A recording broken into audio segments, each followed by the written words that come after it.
Buenas tardes. Les saluda el licenciado tecnólogo médico en la especialidad de terapia física y rehabilitación. En esta oportunidad vamos a hablar sobre la escoliosis, su definición y a qué órganos del cuerpo afectan, para lo cual vamos a tratar también sobre la columna vertebral. Bien, la escoliosis. La escoliosis es una patología muy común en nuestro medio. Generalmente se observa en niños y en adolescentes con mayor frecuencia en el sexo femenino, y de cada 10 personas, 3 sufren de escoliosis. ¿Qué es la escoliosis? La escoliosis es la deformación de la columna vertebral, ya sea por la incurvatura o lateralización de la misma hacia el lado derecho o izquierdo. Aquí tenemos dos imágenes, en la cual la primera nos muestra la columna vertebral en el ser humano. Es una columna vertebral en su estado natural, como podemos observar, es una columna sana. Sin embargo, aquí podemos observar una columna vertebral escoliótica. Podemos observar a simple vista que además de deformarse la columna, propiamente dicha, va a deformar todo el cuerpo, ¿no? A nivel de la cintura escapular tenemos un omóplato o una escápula más elevada que el otro, tenemos el ángulo del talle, acá es menor, acá es mayor, tenemos a nivel de la cintura pélvica, que la pelvis está rotada, ¿no? Una está descendida, la otra está más elevada total, que ha afectado enormemente la postura y la anatomía simétrica de nuestro cuerpo. Para comprender esto, vamos a hablar un poco sobre la columna vertebral. La columna vertebral está constituida por 33 segmentos óseos, los cuales están dispuestos de manera vertical, unos encima de otros. Hay vértebras que van a presentar movimiento gracias a que presentan discos intervertebrales, y otras vértebras que se encuentran fusionadas formando huesos no van a presentar movimiento. Tal es el caso del coxis y del hueso sacro. Entonces, de las 33 vértebras que presenta la columna vertebral, 24 van a presentar movimiento gracias a la presencia de los discos intervertebrales, y 9 van a encontrarse fusionadas. 5 formando el hueso sacro y 4 formando el hueso coxis. Entonces, la columna vertebral se encuentra ubicada en el centro del esqueleto humano. Su función es la de soporte y sostén, y sobre todo va a cumplir una función muy importante a nivel del sistema nervioso, que es alojar a la médula espinal, ¿no? Para que pueda esta transmitir sus impulsos nerviosos mediante unos filetes que salen de la médula espinal y van a inervar a todos los órganos de nuestro cuerpo, incluidos los músculos. Entonces, de acuerdo a las regiones que se encuentran, van a tomar un nombre. Por ejemplo, las 7 primeras vértebras se encuentran en el cuello o en la región cervical y se denominarían vértebras cervicales. Tenemos las siguientes, que son las 12 vértebras torácicas o dorsales. Van a formar la parrilla costal, gracias a que estas vértebras en las apófisis transversas presentan unas hemicarías articulares, donde se va a articular por la parte posterior con las costillas y por la parte anterior con el esternón. Estas vértebras presentan poca movilidad o se ven limitadas a la movilidad por la misma armazón que presentan. ¿De acuerdo? Tenemos también las 5 vértebras lumbares en la región lumbar o de la cintura, que presentan gran movilidad, y podemos observar también sus características. Aquí esta vértebra es la más grande, la más amplia, la más voluminosa. Su cuerpo vertebral es cuadrilátero. ¿Por qué? Porque van a soportar todo el peso de la mitad del cuerpo. Y posteriormente tenemos al hueso sacro, que está constituido por 5 vértebras fusionadas o soldadas que forman el hueso sacro. Y finalmente, la última porción de la columna vertebral es el coxis, que está formado por 4 vértebras coxígeas que se encuentran soldadas o fusionadas. Es importante mencionar que cuando el paciente o la persona se cae de asiento o se cae sentada, este coxis suele luxarse, ¿no? O inflamarse. y te produce la patología que se llama la coxigolimia. Otro punto importante que resaltar que la columna vertebral empieza a nivel de la articulación occipito-atloidea. Quiere decir que se va a articular en las cavidades glenoideas de la vértebra atlas y en los cóndilos del hueso occipital. A nivel de esta articulación existe una decusación piramidal. ¿Qué significa? Que la parte derecha de mi cerebro va a controlar mi cuerpo izquierdo y la parte izquierda de mi cerebro va a controlar mi cuerpo derecho. Es importante a este nivel de la articulación occipito-atloidea mencionar esta decusación piramidal. Entonces, la columna vertebral es muy importante no solo porque ayuda a formar parte del esqueleto y tiene el soporte y sostén de todo el cuerpo, sino que también va a alojar a la médula espinal, la cual va a transmitir la sensibilidad y la motricidad a todos los órganos de nuestro cuerpo mediante los filetes nerviosos que emergen por los agujeros de conjunción que se encuentran entre vértebra y vértebra. Aquí tenemos otra imagen, otras imágenes de la columna vertebral, una vista anterior, una vista lateral y una vista posterior. En la vista anterior podemos observar los cuerpos vertebrales y se puede observar los anillos, los discos intervertebrales, ¿cierto? También podemos observar las apófisis transversas y podemos observar el hueso sacro. Bien. Importante aquí en la región dorsal, estas hemicarías articulares de las apófisis transversas, y habíamos mencionado que sirven para articular con las costillas. En esta vista lateral o izquierda podemos observar los cuerpos vertebrales hacia adentro y las apófisis espinosas hacia afuera. Entre vértebra y vértebra existen unos agujeros llamados los agujeros de conjunción. Por estos agujeros de conjunción es por donde van a emerger o van a salir los filetes nerviosos de la médula espinal para inervar y dar movilidad y sensibilidad a todos los órganos de nuestro cuerpo. Acá vemos otra vista posterior de la columna vertebral donde podemos en la parte anterior visualizar las apófisis espinosas. Las apófisis espinosas se pueden palpar en la espalda a la hora de hacer un ajuste vertebral. Bien, tenemos las partes de una vértebra, las partes más comunes, todas las vértebras presentan un cuerpo vertebral, presentan unas apófisis espinosas, algunas en formas puntiagudas, ¿no? Algunas en formas truncadas y otras en formas cuadriláteras, como es el caso de la apófisis espinosa lumbar, la más prominente. Tenemos un agujero vertebral, el cual, estando las vértebras superpuestas unas sobre otras, van a formar el conducto vertebral donde se aloja la médula espinal. También tenemos que entre vértebra y vértebra existen unos discos llamados los discos intervertebrales. Estos discos van a permitir dar movimiento, dar flexibilidad a la columna vertebral en su estado natural. Pero cuando ejercen demasiada presión sobre estos discos, va a producirse una herniación discal. Por ejemplo, aquí podemos observar a la parte terminal de la columna, ¿no? Podemos observar aquí que aloja la médula espinal y en su trayecto por los agujeros de conjunción van a salir los filetes nerviosos de la médula, ¿no? Aquí tenemos un disco intervertebral que sirve como amortiguador, que está entre vértebra y vértebra, y este disco está sano, está saludable. Pero aquí tenemos un disco que está presentando una herniación, ¿no? Acá se puede observar cómo el núcleo se ha expuesto y ha salido, ¿no?, al reborde del cartílago fibroso que forma el disco intervertebral. Esto, imaginemos, es como un huevo frito, ¿no?, donde la parte del núcleo vendría a ser la yema del huevo y la parte que circunscribe al disco vendría a ser la clara, ¿no? Entonces, si presionamos la yema, se va a reventar la yema y va a salir la yema, ¿no es cierto?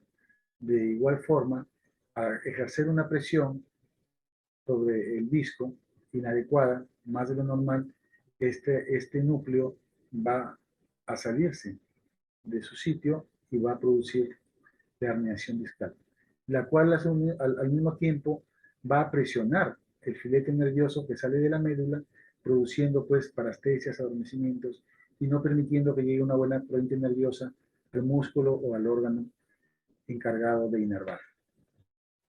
Aquí podemos ver cuando hacemos el diagnóstico, cuando el médico hace el diagnóstico de la paciente con escoliosis, le pedimos al paciente que mire al frente, nosotros nos quedamos en la parte posterior y vamos a ver, ¿no? Esta es una paciente que se encuentra sentada y vamos a ver la escoliosis bien marcada, ¿no?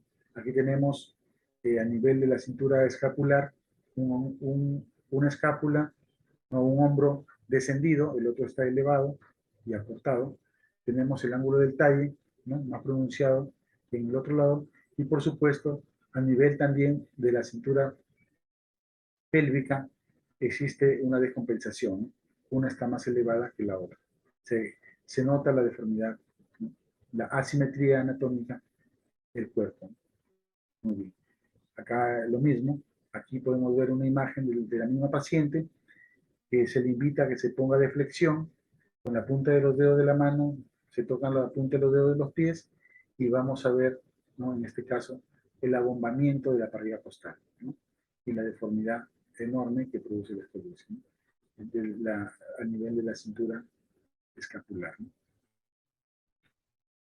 Otra manera de poder diagnosticar la escoliosis o de corroborarla es mediante la tabla de postura.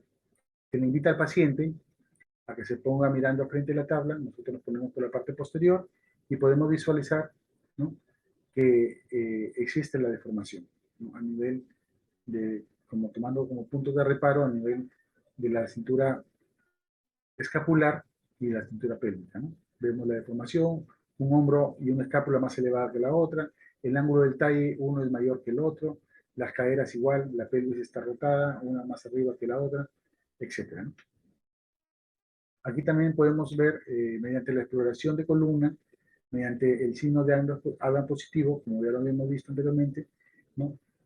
Aquí tenemos una columna normal, el paciente está en flexión, la columna está derecha, como pueden observar. Aquí el paciente está en flexión con una curva escoliótica, ¿no? Entonces aquí tenemos un signo de Adam positivo, que me está indicando que la hemiparrilla costal está totalmente deforme, ¿no?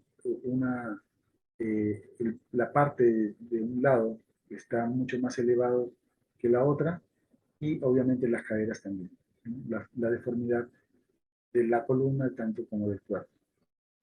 Tenemos la misma imagen de otra paciente en flexión para ver, ¿no? El tema de la escoliosis, del signo de Adam positivo.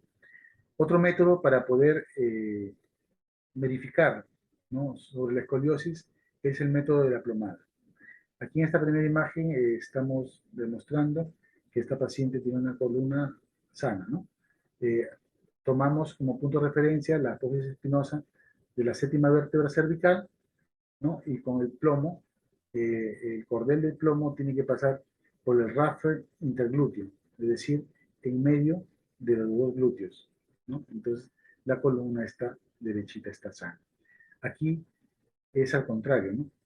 Tomamos igual el mismo punto de referencia, la apófisis espinosa de la séptima vértebra cervical, aplicamos la plomada y vemos que el cordel está bastante distanciado del rafe interglúteo, ¿no? Quiere decir que este paciente presenta escoliosis.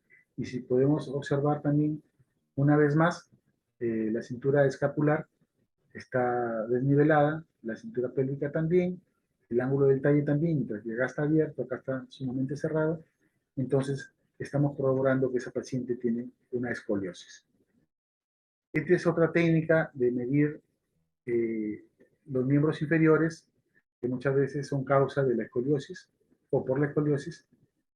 Aquí tenemos, mediante la cinta métrica, vamos a medir ya sea desde la espina ilíaca anterosuperior, ¿no? O desde el ombligo hacia el malleolo interno. Entonces, ambas piernas tienen que tener la misma medida. Si no tienen la misma medida, estamos hablando de un acortamiento del miembro inferior, que es lo que también me puede producir una escoliosis.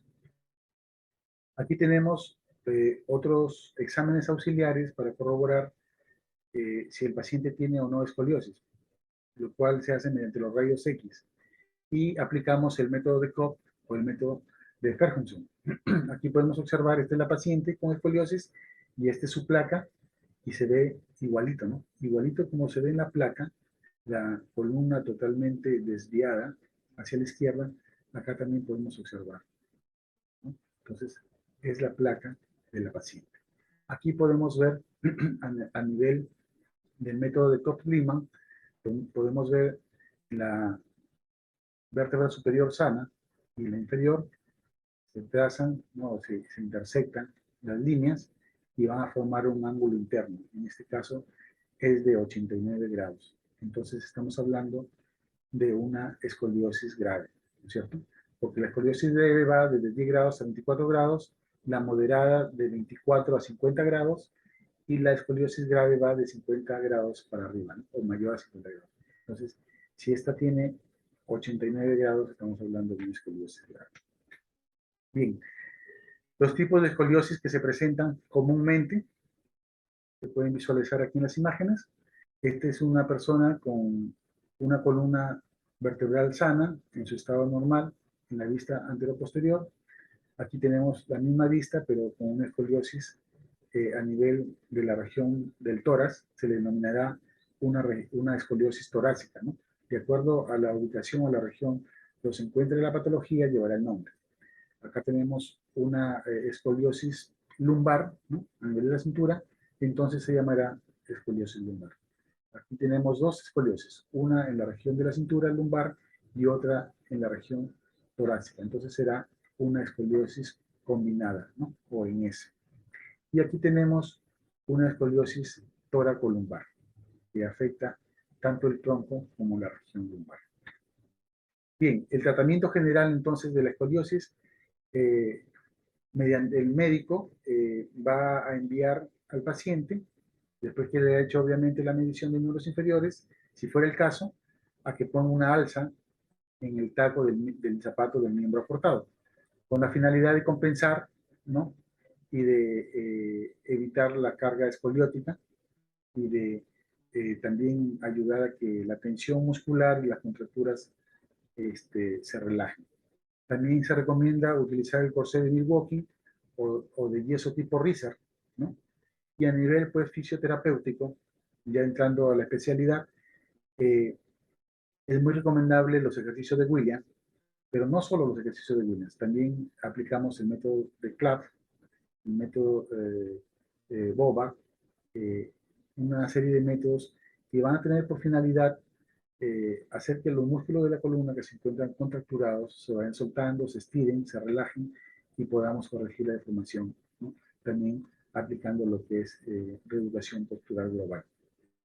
A nivel de meconoterapia podemos utilizar la escalera sueca, las poleas, ¿no? Para fortalecer la musculatura paravertebral y darle siempre la contra a la curva.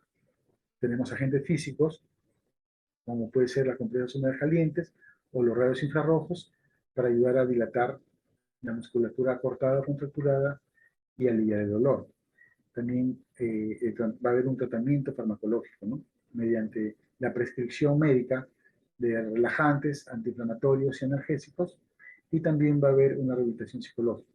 Muchas veces los adolescentes, con mayor frecuencia, presentan este tipo de escoliosis idiopática, por así decir, ¿no? O funcional, se cohíben de querer salir, tienen temor por la malformación del cuerpo, por la jiba que presentan, por la deformidad de la misma. Entonces, sienten frustraciones, sienten vergüenza, y aquí hay que darle pues, un soporte psicológico también. Y por último, en el caso ya de una escoliosis severa, lo que tiene que aplicarse es una cirugía correctora, donde se utiliza bastante el método de Harrington, ¿no? Harrington, donde se artrodeza, se opera, ¿no? Las apófisis espinosas, desde el sacro hasta la séptima o sexta vértebra dorsal, para evitar así tener problemas o complicaciones respiratorias. Muy bien, entonces entramos ya a nuestro campo, que es el tratamiento o el abordaje fisioterapéutico de la escoliosis. Nosotros En nuestro gabinete de terapia física y rehabilitación, generalmente nos manejamos por la aplicación de protocolos. ¿Qué significa esto? De que vamos trabajando al paciente por puntos, ¿no? O sea, por ejemplo, un primer punto es la aplicación de calor superficial, ya sea mediante la aplicación de rayos infrarrojos o de compresas húmedas calientes. ¿Con qué finalidad? Con la finalidad de producir una vasodilatación. Recordemos que el calor produce vasodilatación. Al contrario, el frío produce una vasoconstricción. Entonces, si yo tengo un paciente con una musculatura contracturada, cortada, lo correcto es que tenemos que aplicar calor. Y si por ejemplo, tuviera un golpe por alguna lesión deportiva que la hice el día de hoy por la mañana, por decir así, ¿pondría calor?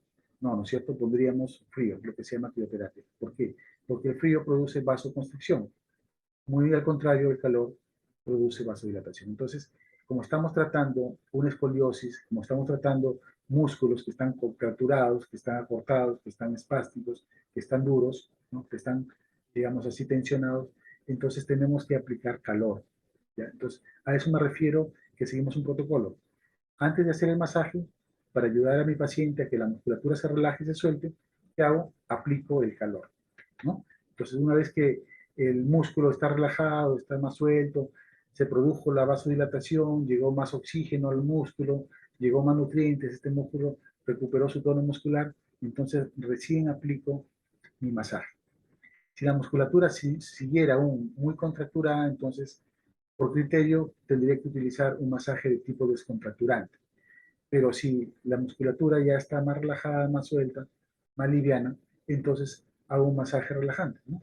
Y voy a trabajar a movilizar los tejidos, las fascias, los líquidos intersticiales y toda la musculatura y toda la piel, ¿no? Y la espalda, en este caso, del paciente que se encuentra con esta afección de escoliosis. También podemos utilizar lo que es la manipulación de vertebrales. ¿Por qué hacemos manipulaciones vertebrales? Y esto hay que hacerlo con bastante cuidado. ¿Por qué? Porque nosotros entendemos que en todo su trayecto, la columna vertebral las vértebras se encuentran superpuestas unas encima de otras. Y como habíamos dicho al inicio, entre vértebra y vértebra existe un disco intervertebral, la cual le da movilidad, ¿no? A la columna, le permite flexionarse, le permite extenderse, le permite rotarse. Pero también en todo el trayecto de la columna existen músculos muy pequeños que van a articularse o van a insertarse de la apófisis transversa, por decir así, de una vértebra a la apófisis espinosa de la otra vértebra. Y van a formar tensiones y van a fijar a la vértebra para que ésta pueda mantenerse erecta, pueda mantenerse derecha y pueda realizar los movimientos. Entonces, cuando estas tensiones aumentan en unos músculos más que en la otra, porque no todos los músculos tienen la misma carga, entonces es ahí donde se produce la deformación.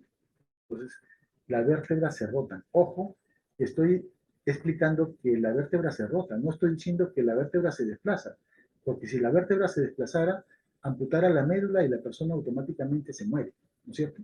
Entonces, estamos hablando de una rotación sobre su eje, que la vértebra se rota sobre su eje y al rotar está jalando, ¿no? Los músculos que están también presionando los filetes nerviosos que salen por los agujeros de conjunción y me va a producir pues, malestar, dolor, incapacidad funcional, parestesias, adormecimientos, hormigueos, tal es el caso, ¿no? De la lumbociatalgia, ¿no?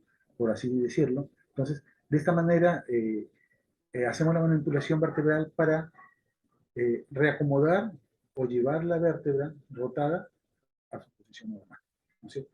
Muy bien.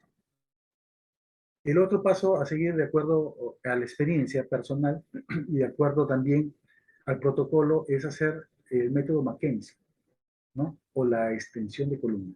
Nosotros tenemos que recordar que el ser humano desde el claustro materno o de la posición fetal nos encontramos en postura de flexión y casi toda nuestra vida estamos en flexión. Para sentarnos nos flexionamos, para lavarnos los dientes nos flexionamos, para recoger un objeto nos flexionamos.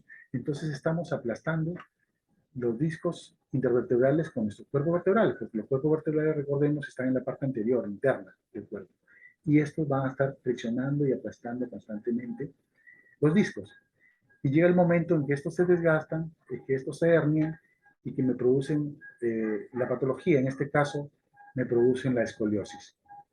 Bien, entonces hacemos la extensión dando la contra a la flexión, ¿no?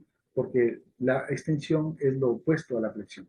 Y de esta manera vamos a lograr una separación de los cuerpos vertebrales.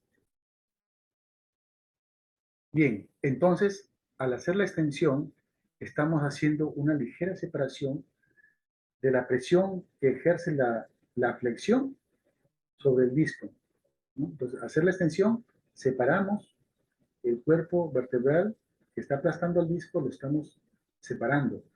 Entonces, el disco intervertebral se está liberando.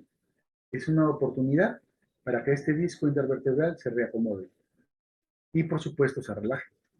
Y de esa manera vamos a aliviar el dolor y vamos a bajar y a relajar las tensiones o los músculos que se encuentran contracturados y tensionados. Tenemos también otros métodos y técnicas, como había mencionado anteriormente, el método CLAP, muy importante, que fue estudiado en animales cuadrúpedos, por ejemplo, los caballos, ¿no? Estos animales cuadrúpedos, de acuerdo a los estudios realizados por CLAP, nos demuestran que jamás van a sufrir de escoliosis. ¿Por qué? Porque su columna se encuentra, digamos, no está como la del ser humano en bipedestación con cargas escolióticas. Aquí esta columna está libre de las cargas escolióticas porque se encuentra encima prácticamente de las extremidades, tanto de las patas delanteras, por decir así, del caballo, como de las patas posteriores, ¿no? Entonces, la columna vertebral se mantiene intacta, sin ningún tipo de deformación escoliótica, porque no tiene cargas escolióticas, ¿de acuerdo? Entonces, no presenta cargas escolióticas. Y una de las técnicas o de los métodos a utilizar aquí es trabajando al paciente en 4 puntos, ¿no? Haciendo la idea o adoptando la posición de un caballo, con los miembros superiores en apoyo de manos y con los miembros inferiores en apoyo de rodillas. Entonces ponemos al paciente en 4 puntos y de esa manera ayudamos a aliviar sus cargas escolióticas. ¿De acuerdo? Y también trabajamos las cadenas contralaterales a la deformidad. Entonces, en la escoliosis siempre vamos a darle la contra, ¿no?, a la deformidad. Entonces, si yo tengo una escoliosis al lado derecho, pues tengo que trabajar y estirar también la musculatura contralateral del lado izquierdo. Y de esta manera vamos a tratar de nivelar las tensiones musculares y ayudar a que ese músculo que está acortado se relaje, se estire y pueda aliviar tanto el dolor como mejorar la postura y mejorar el rango articular o el grado de escoliosis disminuir. Aquí tenemos los músculos que trabajarían aquí en esta zona.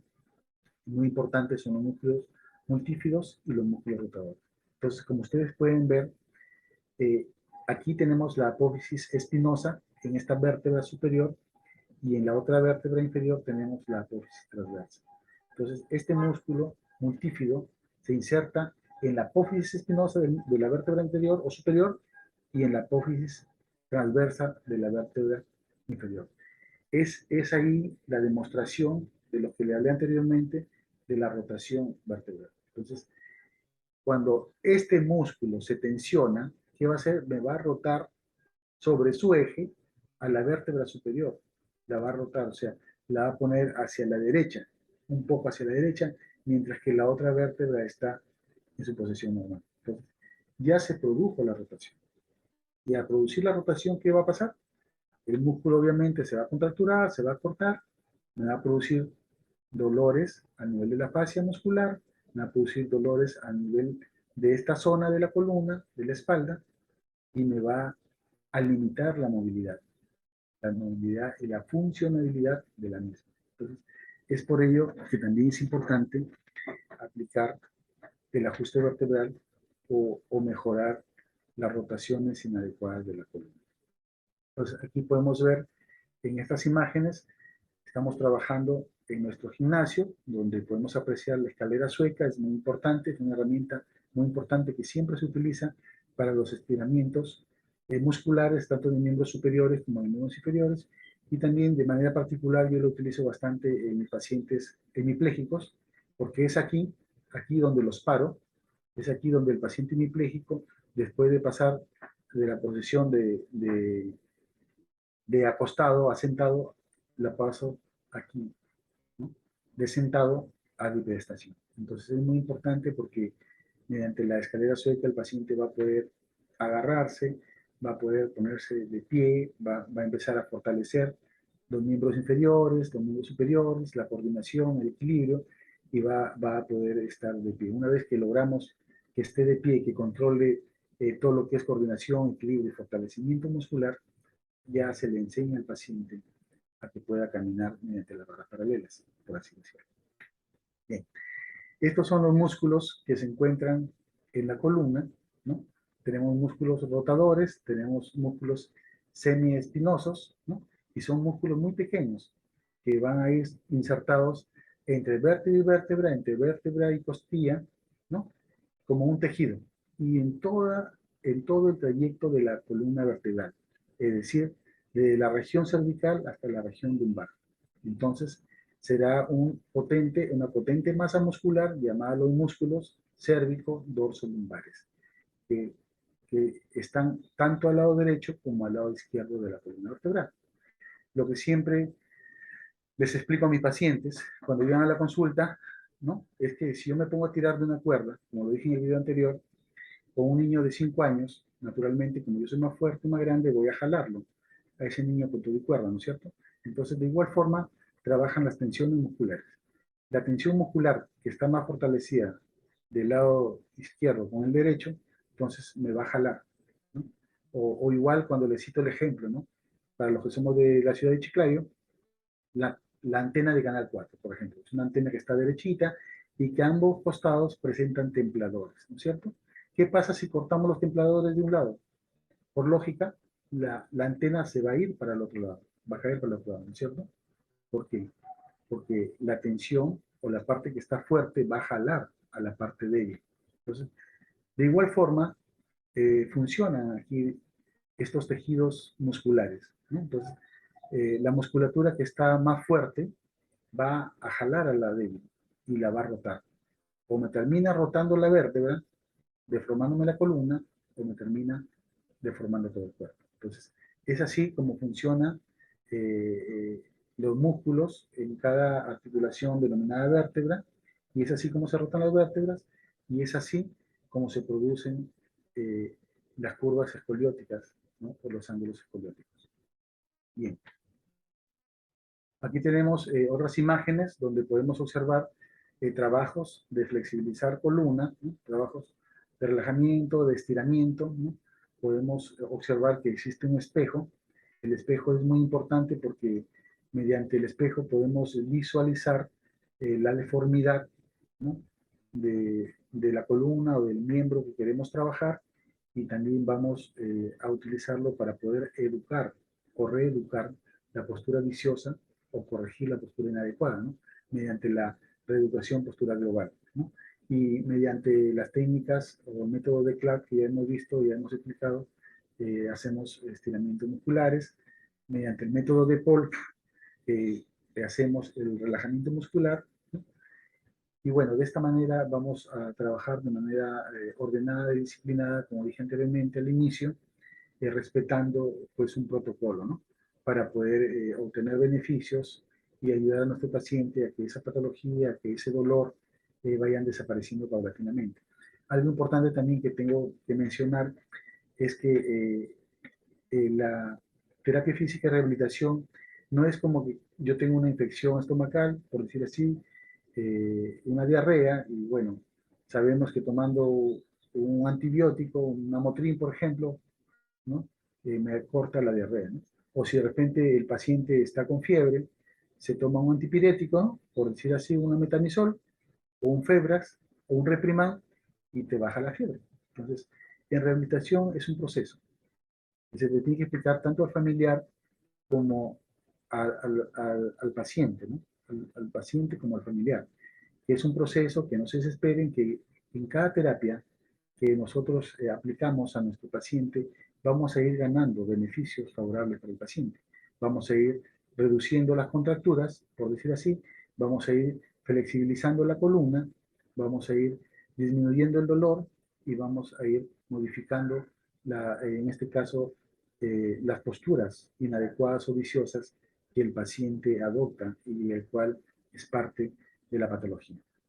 Muy bien, entonces, en rehabilitación, en medicina física de rehabilitación o en terapia física de rehabilitación, el tratamiento, pues es un tratamiento también, hay que decirlo, multidisciplinario, que no solamente el fisioterapeuta o el médico rehabilitador es el que trabaja con el paciente, ¿no? También trabaja la nutricionista, también trabaja el psicólogo, ¿no? También trabaja el traumatólogo, ¿no? ¿Por qué? Porque es un trabajo multidisciplinario. Entonces, ¿de qué me sirve a mí ejercitar a mi paciente al máximo, hacerle un buen tratamiento fisioterapéutico, cuando este paciente, por decir así, no está bien alimentado, no está respaldado por un buen complemento proteico, ¿no? O un paciente que es hipertenso, que no lo controlo, que no se controla la presión? Entonces, ¿cómo puedo yo trabajarlo? Si en el mínimo movimiento que yo le haga al paciente, se le va a disparar la presión arterial y en vez de ayudarlo le va a hacer un tremendo daño. Entonces, hay que concientizar también al paciente y al familiar que el trabajo que hace el profesional de terapia física y rehabilitación no está aislado. Es un trabajo conjunto, un trabajo que compromete al familiar, es un trabajo multidisciplinario y que también es un trabajo que lleva un proceso, ¿no? Porque un paciente hemipléjico con una o dos terapias no se va a recuperar, ni tampoco tiene fecha de recuperación. Todos los órganos y todos los pacientes no responden igual al tratamiento. Habrán pacientes que se recuperarán en menos tiempo que otros y habrá otros pacientes que pues demorarán un poco más. Entonces, es importante que nosotros a nuestros pacientes les expliquemos, ¿no?, cómo funciona la rehabilitación, y es por ello de que en cada terapia que hacemos vamos evaluando también al paciente para ver qué hemos ganado, para ver si hemos logrado el objetivo, para ver si hemos satisfecho la necesidad del paciente, le hemos aliviado su dolor, etc., ¿no? Bien, entonces también volviendo ya al tema de explicación de la exposición de la escoliosis, nosotros también vemos que la escoliosis, cuando está muy marcada, va a comprometer la parrilla costal, porque sabemos bien por anatomía, por eso dije en un principio que es importante dominar la anatomía y la fisiología humana. Sabemos por anatomía que la parrilla costal está formada, ¿no?, tanto por las costillas, en la parte laterales, por el esternón, por la parte anterior, y por las hemicarías articulares de las apófisis transversas de cada vértebra. Entonces, cuando la escoliosis es bien marcada o es severa, me va a deformar la parrilla costal. Y si me va a deformar la parrilla costal, la pregunta es, ¿ustedes creen que no afectará el aparato respiratorio a nivel de pulmones? Por supuesto que sí, porque al deformar la parrilla costal estamos impidiendo, ¿no?, que los pulmones trabajen de forma natural y sus funciones se vean limitadas, porque están acortados, están comprimidos, entonces voy a tener problemas respiratorios. Entonces nosotros también entramos a tallar en esa parte haciendo un trabajo especial a nivel respiratorio para fortalecer tanto el diafragma, que es el músculo principal, digamos así, de la respiración, como los músculos intercostales, aquellos que se encuentran entre costilla y costilla, ¿no?, para ayudar a mejorar la amplitud respiratoria y para fortalecer el diafragma, ¿no? Entonces aquí estamos aplicando unas técnicas de respiración, se le está enseñando al paciente cómo debe ubicarse y cómo puede y debe respirar para mejorar su capacidad respiratoria. Aquí tenemos el músculo diafragma, que es el músculo principal de la respiración, como le había dicho, que tiene forma de paracaídas, ¿no? Y aquí tenemos la caja torácica, como habíamos dicho, este es el esternón, estas son las costillas, y por la parte posterior están, ¿no?, las vértebras o la columna vertebral. Entonces, formamos nuestra caja torácica, los pulmones se encuentran acá en la parte superior, ¿no?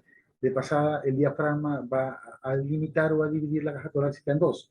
Una parte superior, que es netamente respiratoria, donde se encuentran alojados los pulmones, ¿no?, y el mediastino, donde está el corazón, y en la parte inferior, donde se encuentra alojado el aparato digestivo, ¿no?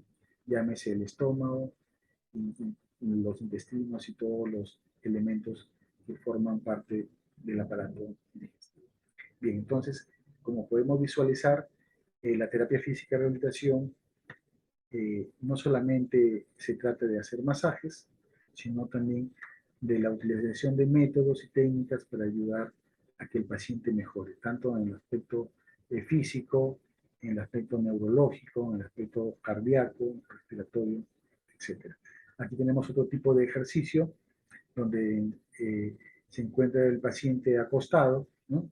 o en posición de cúbito supino, con las piernas flexionadas, y le enseñamos al paciente que inhale profundamente y a que vaya respirando, ¿no? De manera suave para ayudar a fortalecer la musculatura de la respiración, llámese el diafragma y los músculos intercostales, entre otros. Bien, tenemos también aquí unos ejercicios. El paciente está acostado en posición de cúbito supino, ¿no? Y estamos haciendo un trabajo de flexión de miembros inferiores para ayudar a la musculatura lumbar. Entonces, en estos trabajos de flexión, estando el paciente acostado, la región lumbar o la musculatura lumbar va a experimentar una especie de estiramiento, de elongación, ¿no? Entonces se va a estirar el músculo que naturalmente se encuentra cortado, por eso hay dolor, por eso se aplica este tratamiento. Entonces de esta manera vamos a ayudar a flexibilizar ese músculo, a extenderlo y a relajarlo. Aquí tenemos la imagen más amplia, ¿no?, del músculo cuadrado de los lomos, que es un tremendo músculo, ¿no?, que va a soportar y a trabajar bastante el peso de la región de la cintura y de todo el cuerpo, de la parte superior del cuerpo, ¿no? Pero tenemos también el psoas ilíaco y el psoas menor.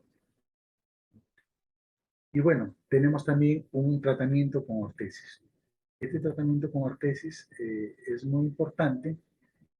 ¿Por qué? Porque nos va a ayudar a corregir o a detener la progresión de la curva escoliótica, ¿no?